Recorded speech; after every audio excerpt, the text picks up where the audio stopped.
소망합니다. 교회님과 한번 인사합시다. 한 주간도 수고 많으셨습니다.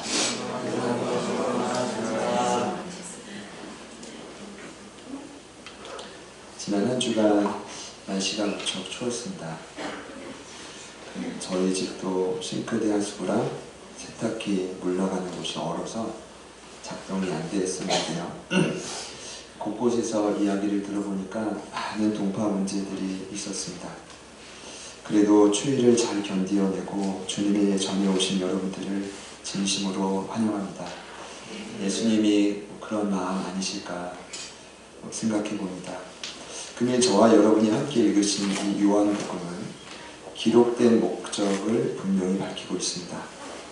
요한복음 20장 31절에 오직 이것을 기록함은 너희로 예수께서 하나님의 아들 그리스도이심을 믿게 하려 함이요 또 너희로 믿고 그 이름을 힘입어 생명을 얻게 하려 함이니라. 2000년 전에 초대교회 성도들의 삶을 이 글을 기록한 사도 요한은 매우 자세히 알고 있었다라고 저는 믿습니다. 그러니 그들이 여러 문제와 핍박에 상하고 지치고 쓰러질 대로 쓰러진 그 성도들의 일상을 이제 요한이 기억하면서 무엇보다 우리 성도들의 삶에 생명이 필요하겠다라고 그가 믿었던 것입니다. 여러분, 생명은 모든 죽어가는 것을 살리는 힘이라고 합니다. 그것이 언제 가능하고 누려지냐면 예수님이 하나님의 아들 그리스도임을 믿을 때 가능하다는 겁니다. 이것이 신앙생활입니다. 참 신앙생활은 간단해요. 예수님이 내 삶의 그리스도임을, 메시아임을, 정말 내 삶의 왕인 것을 인정하고 신뢰하면 생명이 누려지는데 그걸 무시하면 생명이 사라집니다. 참 신기하죠. 물론 저와 여러분이 예수님을 믿고 사망에서 생명으로 옮겨지는 구원을 경험했지만 이것은 끝까지 가겠지만 사도 요한은 요한복음 5장에 그 생명은 한 번 경험하고 끝나는 게 아니라 지속적으로 믿음을 구사해서 날마다 누려야 된다고 가르쳐주고 있습니다. 만약에 지난 한 주간 여러분의 삶 속에 뭔가 이 생명의 정서를 누리는 대신에 내 삶에 사망만 가득했다. 여전히 지치고 상하고 쓰러지고 그럴 수 있지만 그것이 자꾸 반복된다면 좀 원인을 저는 이제 분명히 발견하고 고쳐야 된다고 봅니다. 제가 생각할 때는 그 원인은 분명한데 같이 한번 따라해 봅시다. 내 믿음이 고장났습니다. 이런 거예요. 더 이상 예수님을 여러분의 삶의 왕으로 인정하지 않는 것입니다. 신뢰하지도 않고 의지하지도 않는 것입니다. 좀 질문을 한번 드려보면요. 설교 초반이니까 여러분의 삶의 주인은 진정 예수님이십니까? 오늘은 이것만 기억하시고 돌아가셔도 돼요. 다시 한번 질문해 봅니다. 여러분의 삶의 주인은 진정 예수님이십니까? 이 이해를 돕기 위해 몇 가지 질문을 드려보겠습니다. 최근 여러분의 삶 속에 무언가 중요한 결정을 내리실 때 예수님께 물어보셨습니까?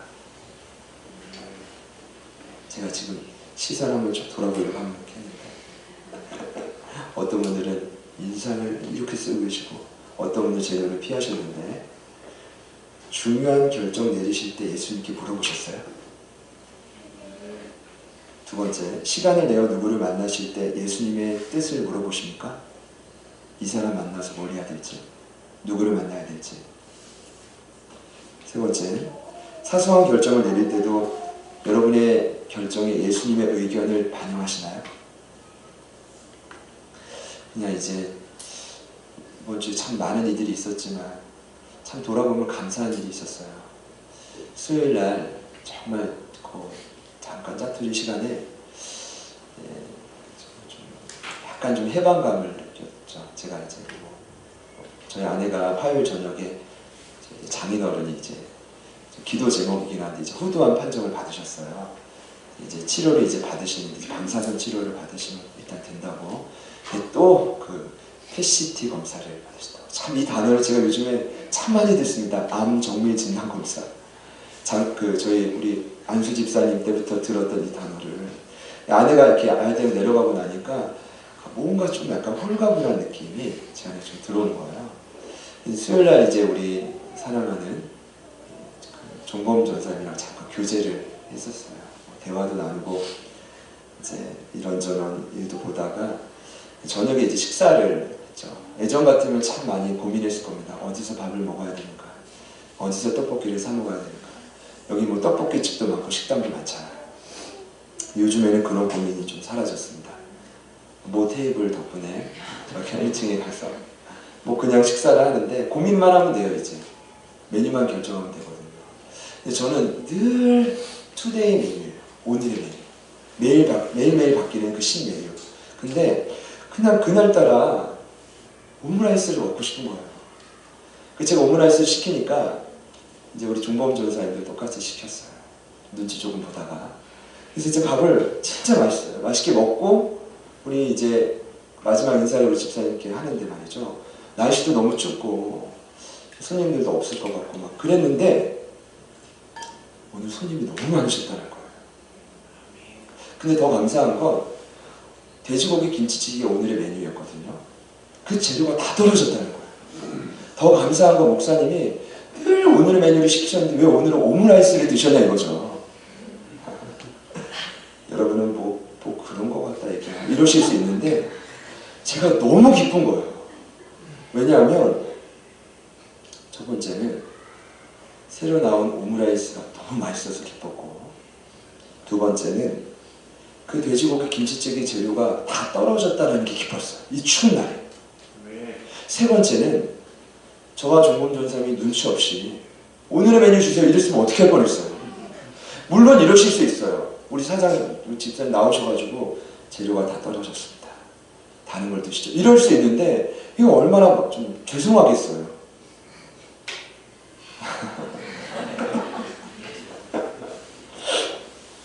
뭐 여러분 뭐 선택 이번 주 하실 때 뭐 잘못하신 거 있어요?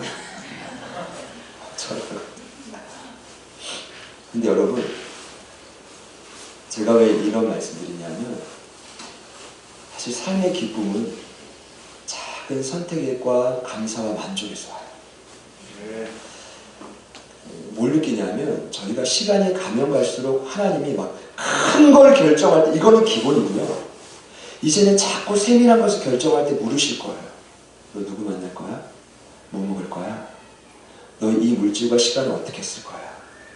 여러분 그때 어떤 선택을 하십니까? 전 모르지만 명확한 방법은 정말 예수님이 저와 여러분의 삶의 왕이라고 한다면 뭐 하시면 돼요? 물어보시면 돼요. 그러면 그분이 가르쳐 주실까요? 100% 가르쳐 주십니다. 사랑하는 여러분, 오늘 이런 목적 하에 저희가 사실은 지난 대강절부터 오늘 신년에 이 요한복음을 강의하면서 제 마음의 목적은 단 하나입니다. 이 땅을 살아가는 저와 여러분의 삶이 생명을 누리고 행복한 거예요. 이거 죄 아니잖아요. 저는 저와 여러분이 정말 행복했으면 좋겠거든요. 근데 그 비결의 시작이 어디냐면 정말 저와 여러분의 삶의 주인이 예수님인 것을 인정할 때 가능해요. 이것이 꼬이고 내가 주인이 되고 내가 왕이 되고 내 멋대로 선택한다면 그때부터 인생이 자꾸 꼬여가는 거죠. 여러분 아시잖아요. 그 목적에서 오늘 이 본문을 볼 때 오늘 이 본문의 내용은 아주 명확해져요. 간단합니다. 어떤 내용이 나오냐면 세례 요한의 2명의 제자가 있는데 요한을 떠나요. 그리고 예수님을 따라갑니다. 그때 예수님이 요한복음에서 처음으로 대사를 날려요. 일명 예수님의 첫 대사가 오늘 본문에 나와요. 굉장히 중요하죠. 그럼 그 첫 말씀을 들은 두 사람의 반응과 변화가 오늘 말씀의 핵심입니다. 제가 목표하는 바는 오늘 이 말씀을 들으실 때 저와 여러분의 믿음이 회복되기를 소망합니다. 고장나셨다면 회복되셔야 돼요. 고집을 그만 피우시고 그게 회복되셔야 돼요. 그래야 견고해집니다. 그래야 믿음의 삶의 행복이 찾아옵니다. 여러분 기대하시죠? 네. 기대하신다고 해주세요. 기대하시죠? 네. 만약에 저와 여러분의 삶에 기대함이 없다면 큰일입니다. 우리 옆에 있는 분들께 이렇게 축복해 봅시다. 기대합니다. 오늘 말씀을 보니까 세례 요한 그분 이야기가 먼저 나오는데 사랑하는 두 제자를 예수님께로 떠나보내는 장면이 나옵니다. 그 두 제자의 이름은 다 나오지 않지만 한 사람의 이름이 나오죠. 안드레입니다. 세례 요한은 오늘 예수님을 두 번째로 본 듯합니다. 첫 번째 만남은 그 바로 앞절을 보면 그 예수님이 본인에게 세례를 받는 장면이 나와요. 근데 그 세례를 받을 때 막 세례 요한이 주저합니다. 부담스러워합니다. 근데 예수님이 그때 담대히 나와서 그 세례 요한에게 세례를 받죠. 그때 세례 요한이 예수님을 향해 이렇게 말했습니다. 세상 죄를 짓고 가는 하나님의 어린 양이다. 그리고 오늘 본문에도 두 번째 만남에서도 똑같이 말합니다. 보라, 하나님의 어린 양이로다. 여러분, 이는 예수님을 이 땅의 진정한 왕인 메시아로 인정하는 고백과 선포였습니다. 그런데 갑자기 이 세례 요한의 선포를 듣고 두 명의 제자가 세례 요한을 버리고 예수님을 따르기 시작합니다. 제가 왜 버리고라고 했냐면 이따가 설명드릴게요. 제가 여기서 확인할 수 있는 명명백백한 사실이 먼저 있습니다. 첫 번째로 세례 요한은 진정한 증언자였습니다. 아까 우리 집사님도 기도해 주셨지만 여러분, 증언의 성경적 의미는 빛이신 예수님께로 이르는 길을 밝히 보여주고 인도하는 자입니다. 지난주에 말씀대로 그는 진짜 사명자였습니다. 스스로 빛이 아니고 나는 빛을 증언하는 자라고 고백했듯이 죽기까지 그렇게 살았습니다.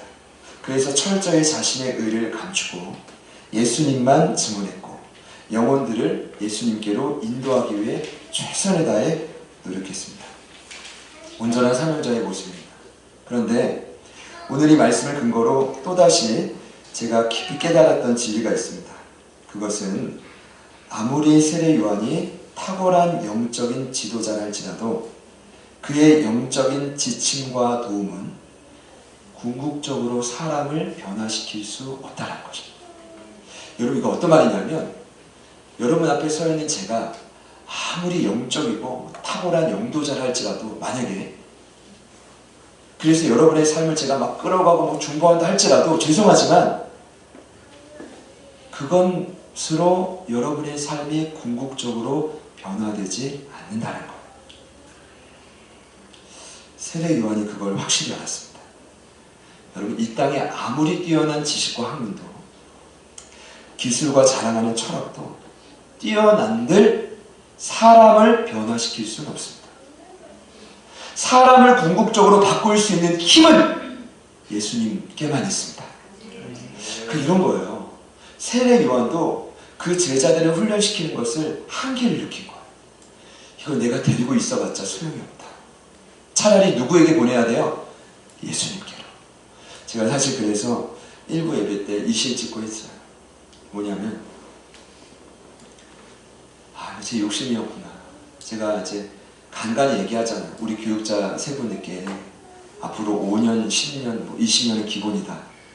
제가 이렇게 말하고 나면 그분들의 마음이 얼마나 족쇄 같을까. 이럴 수 있잖아요. 난 더 이상 목사님께 배울 게 없는데 눈치 볼 수 있잖아요. 나 진짜 이곳을 떠나고 싶단 말이에요. 내가 좀 새로운 곳에서 더 나은 분께 훈련받고 싶단 말이에요. 이런 마음이 있을 수 있을까요? 없을까요? 있을 수 있겠죠. 제가요, 자유롭게 하라고 이러고 때가 그랬어요.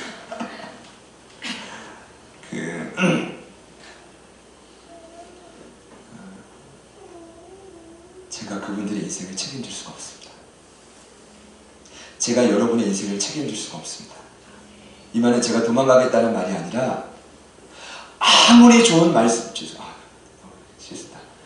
아무리 어떤 가르침과 훈련과 이게 반복돼도요, 여러분이 궁극적으로 예수님을 선택해서 왕으로 모시지 않으면 삶이 바뀌지 않을 거예요. 오늘 세례 요한이 왜 2명을 떠나보낼게요? 자신의 한계를 느낀 겁니다. 그 두 명이 예수님을 향해 따라가면서 분명히 그들 안에 제가 생각할 때는 아직 해결하지 못한 삶의 여러 가지 아픔과 문제가 있었을 것입니다. 세례 요한 곁에서도 해결이 되지 않는, 당연하죠. 어차피 사람은 해결 못해요. 영적인 갈급함과 기대감을 품고 예수님을 따라갔을 것입니다. 세례 요한에게 얻을 수 없었던, 저는 여러분께 부탁드립니다. 예수님을 궁극적으로 만나실 수 있기를 축복합니다. 여러분, 언제까지 저희가 이렇게 살 수 없잖아요. 그런 의미로 오늘 본문 말씀은 너무나 중요합니다. 아마도 이 글의 저자인 요한복음이 이 글의 저자인 사도 요한이 두 명의 제자가 처음 예수님을 만나는 장면을 눈여겨봤을 거예요. 그리고 두 명의 제자가 처음 예수님을 만나서 도대체 무슨 대화를 했나, 그리고 이 대화가 당시의 초대교회 성도들에게 꼭 필요했다는 것을 전하고 싶었을 것입니다. 저는요, 결론적으로 말씀드리면 오늘 이 요한복음에 나온 예수님의 첫 대사와 그 대화는 오늘 저희들에게 반드시 필요한 말씀입니다. 그 당시 초대교회 성도들뿐만 아니라 오늘 수많은 문제에 봉착한 저희들에게도 반드시 필요한 말씀이라고 확신합니다. 여러분, 그런 관점으로 와, 예수님이 처음 말씀은 뭐였을까? 이런 궁금증을 가지고 오늘 이 말씀을 보신다면 새로워지실 겁니다. 여러분, 처음이 왜 중요합니까? 처음 자체만으로도 중요하지만 처음은요, 우리에게 무슨 생각을 하게 하냐면 초심을 떠올리게 합니다. 예수님을 처음 만났을 때, 그때는요, 별거 재지 않았습니다. 많은 계산하지 않았습니다. 그저 예수님이 좋아서 그냥 그 예수님을 따르려고 내 인생을 바쳤죠. 근데 여러분, 지금은요, 뭐가 그렇게 삶이 무거운지 이것도 저것도 다 계산하고 처리한 다음에야 그 다음에 예수님. 부디 여러분을 예수님을 만났던 초심이 회복되기를 축복합니다. 여러분, 사복음서를 보면 복음서의 핵심은 예수님이잖아요. 근데 예수님이 처음으로 던졌던 대사들을 각각 저자가 다르게 기록하고 있습니다. 참 신기해요. 마태복음을 보면 3장 15절에 세례 요한에게 세례를 받으시는 예수님이 있죠. 그가 막 주저하자 예수님이 마태복음에 처음으로 하신 말씀은 이 말씀입니다. 이제 허락하라. 우리가 이와 같이 하여 모든 의를 이루는 것이 합당하다. 예수님 맞죠? 네. 싸우고 오셨어요? 추워서 그러시죠? 네네. 마가복음의 1장 15절에 이때는 세례 요한이 갇힌 다음에 예수님이 첫 대사를 갈릴리에서 이렇게 날리십니다. 날렸다. 전하셨습니다. 죄송해요. 때가 찼고 하나님의 나라가 가까이 왔으니 회개하고 복음을 믿으라. 여러분, 누가복음은 더 신기합니다. 누가는 의사였고 역사가였잖아요. 예수님의 삶을 12살부터 기록해요. 그 12살 때 예수님이 가출해요. 가출이라니 의미가 있어서 집을 나가셨어요. 근데 3일 만에 예수님을 그 부모님이 어디서 만나냐면 성전에서 만나요. 이때 막 다급해하는 부모님에게 예수님이 뭐라고 하시냐면 어찌하여 나를 찾으셨나이까? 내가 내 아버지 집에 있어야 할 줄을 알지 못하셨나이까? 이 배은망덕한 부모님이 이러지 않았어요. 이 말씀을 마음속 깊이 새겼죠. 여러분, 저와 여러분이 오늘 읽고 있는 그 예수님을 누구보다 더 명명백백하게 밝히고자 하는 요한복음이 말하고 있는 요한이 기록하고 있는 예수님의 첫 대사는 뭔지 아십니까? 여러분, 이런 관점에서 보자면 오늘 본문이 새로워지고 너무 중요한 거예요. 여러분, 그 첫 대사가 뭔지 아십니까? 바로 오늘 말씀의 제목입니다. 무엇을 구하느냐. 같이 한번 따라해 봅시다. 무엇을 구하느냐. NIV 버전을 보니까 What do you want? 너희들 무엇을 원하냐? 이것이 예수님의 첫 번째 요한복음에 기록된 말씀이었습니다. 제가 여기에 꽂혔잖아요. 뭐에 꽂혔냐면 예수님은 꼭 중요할 때 그냥 결론을 짓는 명령을 하지 않고 꼭 질문을 하세요. 꼭 중요한 순간에 왜 그러게요? 이런 고민 해보셨습니까? 여러분, 기록된 예수님의 첫 번째 말씀이 명령이 아니라 질문입니다. 잘 보십시오.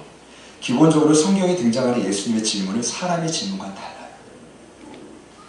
사람은 모르기 때문에 질문하는데 예수님은 알기 때문에 질문해요. 이게 무슨 말이에요? 사람은 인생의 고통과 시련을 겪을 때 질문하죠. 하나님 언제까지입니까? 이거 삶의 형편을 나아지게 해줘야죠. 도대체 언제까지입니까? 라고 질문을 던지지만 예수님은 저와 여러분을 너무나 사랑하시기 때문에 질문을 던지십니다. 한마디로 저희가 받는 예수님의 질문은 저희들이 하는 질문과는 차원이 다릅니다. 그분의 질문은 저희들의 흔들렸던 마음을 붙들어줍니다. 그분의 질문은 저희들의 잘못된 인생의 방향을 바로 시정해줍니다. 그래서 예수님의 질문은 사실은 답이 중요하지 않아요. 그분의 질문은 질문 자체가 엄청난 위로과 힘을 갖습니다. 그래서 그분의 질문을 계속 반복하고 되뇌이고 되새김질하면 어떤 역사가 일어나냐면 내 이 멈춰버린 심장이 다시금 뛰기 시작합니다.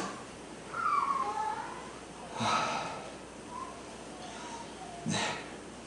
그래서 그분의 질문은 너무나 중요합니다. 여러분, 사실 예수님이요, 자기 따라오는 그 전 스승 버리고 자기 따라오는 이 두 사람한테 질문할 거 없어요. 왜냐? 예수님은 이미 두 사람에게 가장 필요한 것이 무엇인지 아세요.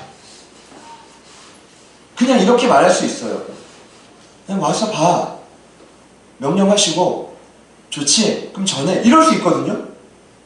근데 그런 중요한 커맨시, 와서 보라는 명령을 하기 전에 예수님이 가장 먼저 처음으로 하신 말씀은 질문이었습니다. 뭘 원하냐? 제가요, 이렇게 생각합니다. 분명한 이유가 있구나. 그 이유는요, 예수님은 두 사람을 제자이기 전에 너무나 존중해줬어요. 사랑과 인격으로 대해줬어요. 저 같으면 그렇게 못했을 거예요. 제가 성격이 굉장히 급하거든요. 저는요, 여러분에게 답을 자꾸만 이렇게 전하고 싶지, 무슨 일이 있습니까? 무슨 고민이 있습니까? 이러지 않잖아요. 제가 그런가요? 후자예요? 후자라고 해주세요. 후자예요? 그러고 싶어요. 예수님처럼 이러고 싶어요. 그러니까 인내와 기다림으로 이 두 사람을 지금 끌어가고 있는 거예요. 아무리 세례 요한한테 훌륭하게 훈련을 받았다 할지라도 서둘러서 이들을 변화시키고자 마구마구 막 힘쓰지 않아요. 이게 예수님의 매력이에요. 주님 기쁘시죠? 기쁘실 것 같아요. 제가 매력이라고 해줘. 예수님 굉장히 매력적이에요. 사람 막 뒷다리 치지 않아요. 머리채 끌어당기지 않아요. 굉장히 존중해줘요. 제가 이번 주에 아주 복음 전하는 일이 정말 복이 터져가지고요. 목요일 오후에 이제 서울중앙지방에서 한 구역 지도자 세미나를 초청받았는데 제가 그런 자리인지도 몰랐어요. 갔더니 신길교회 모인 인원이 한 500여 명 정도 보였더라고요. 그래서 제가 담대히 복음을 전했습니다. 그리고 나서 대전에 한 교회 집회. 근데 대전에 참 그 교회 청년을 보면서 저희 교회 청년들도 굉장히 도전이 되는데 그 청년들 보면서 도전이 된 게 이렇게 청년들 요즘에 잘 안 모이거든요. 근데 대전에 있는 청년들이 충남 금산에 모이는 한 50여 명이 모였어요. 그런 청년들 처음 봤어요. 그래서 저녁 집회하고 금요일 오전 집회하고 마지막 시간이 고민 톡 이래가지고 이제 저에게 이제 궁금한 거, 신앙에 관한 거, 제가 또 이성교제 또 빠삭하지 않습니까? 그거 궁금한 것부터 해가지고 수많은 질문들을 내가지고 제가 이제 한 1시간 넘게 대답을 하는 거예요. 근데 기억에 남는 그 질문 중에 하나가 한 청년이 이런 질문지를 냈어요. 목사님, 하나님은 전지전능하신데 왜 우리에게 자유의지를 주셨습니까? 이 질문에는 이런 의도가 있습니다. 하나님이 전지전능하시면 내 취업도, 내가 만날 짝도, 내가 만날 가족도 좀 하나님이 선택해 주시면 안 됩니까? 왜 이렇게 인생을 피곤하게 만드십니까? 이런 의도예요. 제가 봤을 때. 제가 이렇게 답변해 드렸습니다. 이유는 분명합니다. 하나님이 우리를 존중하고 사랑하기 때문입니다. 이런 예를 들었습니다. A라는 남자와 B라는 여자가 만났어요. 근데 이 B라는 여자가 A라는 남자에게 첫눈에 반해가지고 12시만 되면요 그 남자 얼굴을 빼다 박아가지고 도시락을 싸가는 거예요. 근데 그 도시락을 까보면 너무 무서워요. 김으로 케첩으로 막 강낭콩으로 이 사람의 얼굴을 완벽하게 재현해냈어요. 그러니까 밥을 먹으면서 자기 얼굴을 보는 거예요. 근데 이 여자는 그게 사랑이래요. 해오지 마. 제발 이런 거 해오지 마. 12시에 너 공부하든지 네 밥 먹어. 이랬더니 화도 안 내요. 소리도 안 쳐요. 12시만 되면, 정확하게 12시만 되면 그 남자가 일하는 그 집에 와가지고 점심을, 도시락을 갖다 대령해요. 여러분 이 남자가 좋을까요? 기쁠까요? 아니, 기쁠까요? 싫을까요? 죄송해요. 기쁠까요? 싫을까요? 싫겠죠. 여러분 이것을 사랑이라고 저희는 하지 않습니다. 이것을 저희들은 집착이라고 하죠. 얼마나 무섭겠습니까? 도시락 뚜껑 열었는데 물론 제 이제 멋있는 외모라도 이렇게 얼굴이 여기 쫙 풍성한 머리카락과 케첩으로 입술, 앵두 같은 입술, 옥수수 깡낭콩 삶아가지고 입을 만들어 무시무시할 겁니다. 하나님이 아담과 하와를 저와 여러분을 그렇게 로봇으로 만들지 않았습니다. 그건 사랑이 아니에요. 그건 구속이죠. 집착이죠. 여러분 그거 아세요? 오늘 예배에 오실 때 여러분의 발걸음을 인도한 선택은 결국 여러분의 선택이었어요. 여러분이 제자들교회를 선택한 이유는 결국 여러분의 선택이었고 2015년 3월 1일 저희가 학원에서 첫 예배를 드릴 때도 저는 그렇게 생각해요. 많은 분들이 뭐 다 결정해놓고 다 하나님의 뜻이래요. 아니요. 그건 핑계입니다. 여러분이 정한 직장, 여러분이 만난 사람, 가족, 그리고 내가 선택한 교회, 이 모든 것은 여러분의 선택 아니던가요? 선택했으면 그에 따른 결과는 나의 책임일 뿐인 거죠. 아닙니까? 이게 모든 게 다 하나님의 뜻이던가요? 하나님은 절대 그렇지 않아요. 하나님은 항상 우리를 기다리시고 항상 질문만 던지시죠.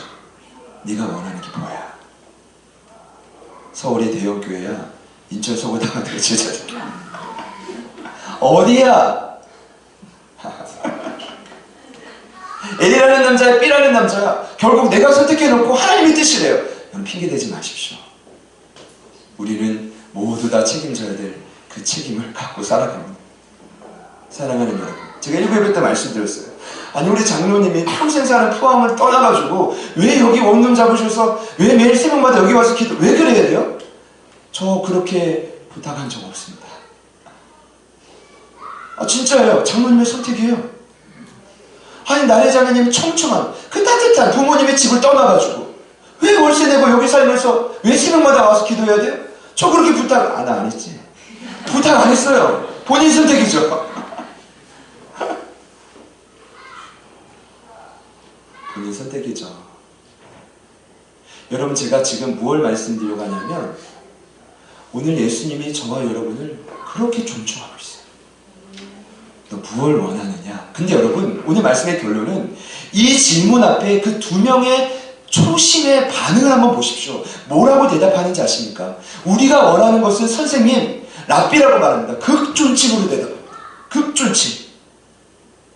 우리가 원하는 것은 선생님 당장 먹을 게 아닙니다. 당장 내가 마시고 입을 게 아닙니다. 집과 차와 어떤 보이는 다른 것이 아니라 선생님 내가 지금 당신께 진정을 원하는 것은 당신 어디 사세요? 저를 같이 한번 따라합시다. 댁이 어디십니까? 오늘 이 말씀이 그렇게 나왔어요. 여러분 집을 왜 물어봅니까? 두 사람이 지금. 이유는 간단합니다. 예수님이 사는 거주지에 나도 함께 살고 싶다는 겁니다. 주님을 또 조금 더 가까이 근거리에서 만나고 교제하고 싶다는 것입니다. 실제로 예수님이 이 고백을 받고 그들에게 그제서야 명령한 것입니다. Come and see. 와서 보라. 여러분 제가 보니까요. 예수님은 아무나 건들지 않아요. 이미 마음이 동하고 그 심령이 간절하고 정말 주님을 찾고 싶을 때 잠언 기자가 말했듯이 나를 사랑하는 자들이 나의 사랑을 잊고 나를 간절히 찾는 자가 나를 만나는 것이지 그냥 너무 놓고 있어요. 날씨 춥습니다. 방콕합니다. 나 건들지 마세요. 한번 은혜 줘보세요. 절대로 역사 안 나타납니다. 주님이 원하시는 사람은 무엇을 원하느냐고 물었을 때 예수님 한 분이면 충분합니다. 당신을 정말 근거리에서 가까이서 만나고 싶습니다 라고 고백하는 그 영혼에게 이렇게 말씀하십니다. 와서 한번 봐라. 근데 그 영혼이 가서, 두 사람이 가서 예수님이 사는 곳에 하루 왼종은 아니지만 시간을 보니까 때가 10시쯤 되었더라. 오후 4시입니다. 우리나라 시간으로. 그러니까 어느 정도 함께 경험해 보니까 너무 행복한 거예요. 지금 그들에게 갈급함이 있었고, 근데 그 갈급함이 진정으로 채워지는 거예요. 그렇지만 그들에게 삶의 문제는 어느 것도 해결되지 않았지만 그냥 예수님과 함께한 그 하루가 너무나 행복한 거예요. 그 중에 한 사람이 뒤집어집니다. 그의 이름이 그 유명한 안드레. 안드레가 자신에게 가까운 형제에게 찾아갑니다. 가족이죠. 그 이름이 그 유명한 베드로. 사실은 오늘 말씀의 핵심은 와서 보라, 막 전도해라, 이게 아닙니다. 사도 요한이 오늘 이 말씀을 통해서 초대교회 성도들에게 하고 싶었던 핵심은 초심으로 돌아가라는 것입니다. 너희들이 예수님을 처음 만났을 때 그 마음, 무엇을 원하느냐? 근데 지금은 저희들이 대답할 게 너무 많아요. 하나님! 집도 필요하고요, 차도 필요하고요, 건강도 필요하고요, 모두. 여러분 죄송하지만 이것이 중요하지 않다는 것이 아닙니다. 당시 초대교회 성도들에게도 끝없는 유대인들의 무시와 고통스러운 핍박이 있었습니다.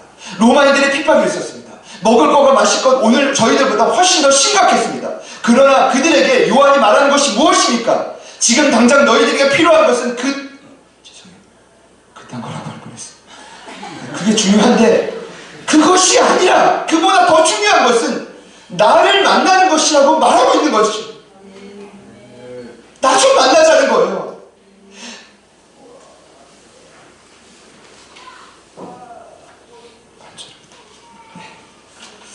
오늘 말씀을 결론 짓고자 합니다.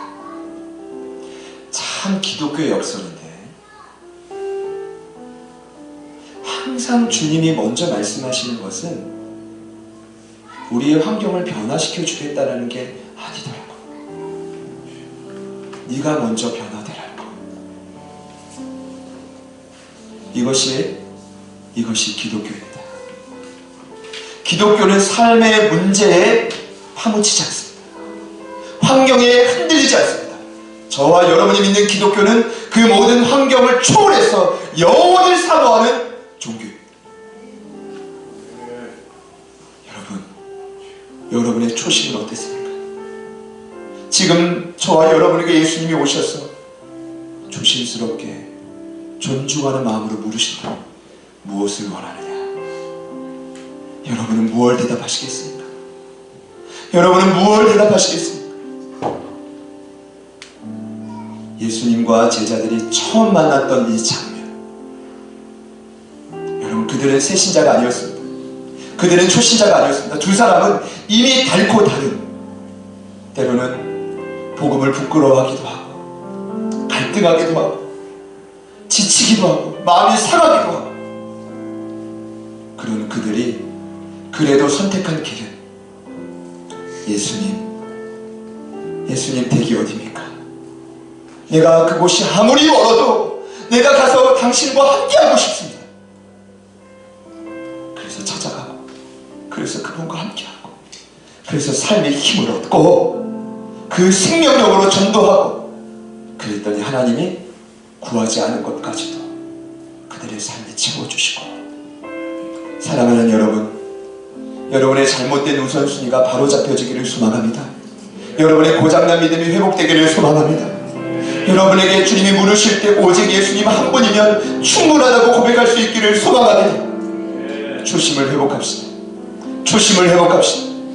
오늘 우리 모두에게 주님이 원하시는 그 말씀 앞에 우리 말씀을 기억하면서, 제가 이 찬양을 한 지는 몇 개월이 지났는데요, 언제 부를까 고민하다가 말씀을 묵상하는데 이 찬양이 기억나고 한 주간 얼마나 많이 눈물이 나는지 모릅니다. 가사를 생각하면서 주님, 우리의 고장난 믿음을 고쳐주십시오. 고장난 믿음을 고쳐주십시오. 우리 같이 한번 고백하며 찬양하겠습니다.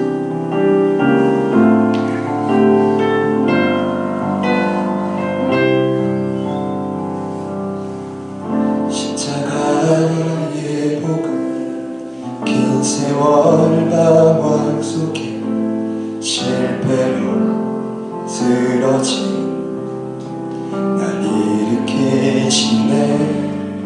십자가의 복음 상한 영혼들에게 믿음으로 의롭다 칭하여 주. 한 번 더. 십자가의 복음 긴 세월 방황 속에 실패로 쓰러진 날 일으키시네. 십자가의 복음 상한 영혼들에게 믿음으로 의롭다 칭하여 주시네. 오직 주를 믿는 자에게 의를 주시는 하나님의 지혜, 이제는 예수 그리스도로 옷 입고 의인의 삶을 살리라. 내가 복음을 부끄러워하지 아니하노니 복음에는 하나님의 의가 나타나 믿음으로 믿음에 이르게 하나니 오직 의인은 오직 믿음으로 말미암아 내가 복음을 부끄러워하지 아니하노니 복음에는 하나님의 의가 나타나 믿음으로 믿음에 이르게 하나니 오직 의인은 오직 믿음으로 말미암아 살리라. 우리 찬양 한번 더 고백하실 때 우리의 고장난 믿음을 다 인정합니다. 그래서 우리의 왕 되신 예수님을 의지하기로 결단합니다. 그분을 만나길 원하고 그분과 동행하기를 다시금 결단합니다. 주님, 우리의 믿음을 고쳐주십시오. 우리의 믿음을 고쳐주십시오. 오직 믿음으로 살게 하여 주십시오.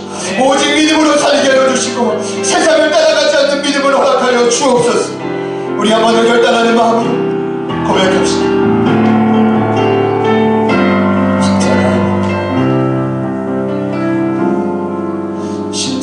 십자가의 복음 긴 세월 방황 속에 실패로 쓰러진 날 일으키시네. 십자가의 복음 상한 영혼들에게 믿음으로 의롭다 칭하여 주님의 위로와 사랑. 십자가의 복음 긴 세월 방황 속에 실패로 쓰러진 날 일으키시네.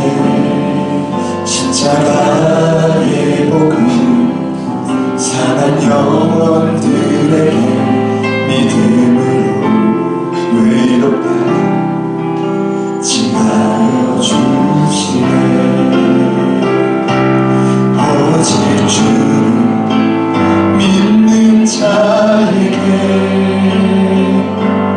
의를 주시는 하나님의 지혜, 이제는 예수 그리스도로 옷 입고 의인의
우리가 믿음으로 살아야 되는데 저희들이 믿음이 고장나 있습니다.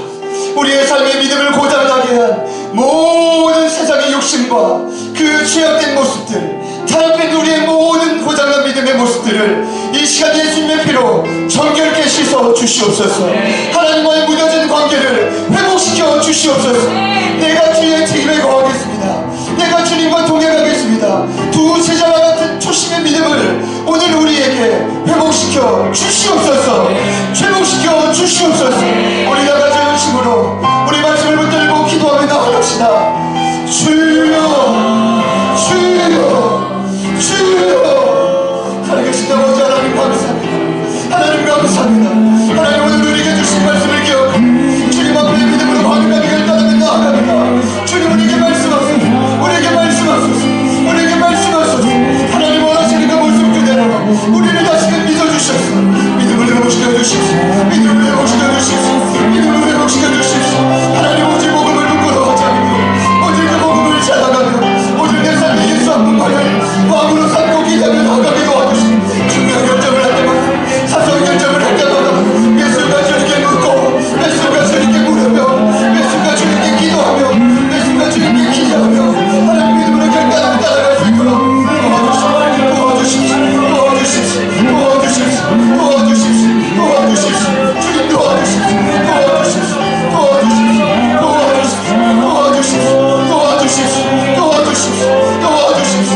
주님이라서 주님이라서 주님 도와주십시오. 주님 도와주십시오. 우리를 고쳐주십시오. 우리를 도와주십시오. 믿음을 고쳐주십시오. 믿음을 고쳐주십시오. 주님을 신뢰하고 주님을 의지하고 주님을 따라가는 게 하나님 우리 가운데 회복시켜 주십시오. 회복시켜 주십시오. 회복시켜 주십시오. 회복시켜 주십시오.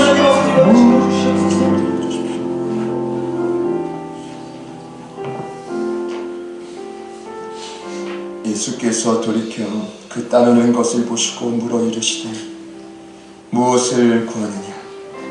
이르되 선생이여 어디에 계시오니까? 살아계신 하나님, 도대체 무엇 때문에 우리의 삶의 생명이 사라진지 그 이유를 명확히 깨닫게 하시니 감사합니다. 무엇을 구하느냐는 주님의 질문 앞에 수없이 많은 세상의 우산들로 이 머리와 마음속에 가득 차버린 우리의 불쌍한 모습을 주님 용서하여 주시옵소서. 우리 안에 잘못된 우선순위들을 다시금 바로잡게 하여 주시옵소서. 하나님, 이것이 복음이고 이것이 기독교고 이것이 예수님이 원하는 것이라고 한다면 주님 모든 환경을 뚫고 주님 우리를 찾아와 주시옵소서. 다시금 예수님 한 분만을 내 삶의 참된 주인으로 모실 수 있도록 은혜를 베풀어 주시옵소서. 은혜를 베풀어 주시옵소서. 다시 한번 우리의 믿음을 세워 주시옵소서. 우리의 믿음을 회복시켜 주시옵소서. 주님 앞에 온전한 믿음을 구하는 저희 모두에게 주님이 위하신 생명을 가득히 차고 넘치게 하여 주시옵소서. 주님 기대합니다. 1월의 마지막 예배를 주님께 올려드리며 우리에게 오직 믿음으로 다시 한번 주님 앞에 초청해 주시니 감사합니다. 와서 보라는 주님의 음성이 날마다 들리게 하시고 자발적으로 스스로 선택하여 주님을 찾고 주님을 만나고 주님과 동행하는 저희들이 되게 하여 주옵소서. 감사드리며 예수님의 이름으로 간절히 기도드립니다. 아멘.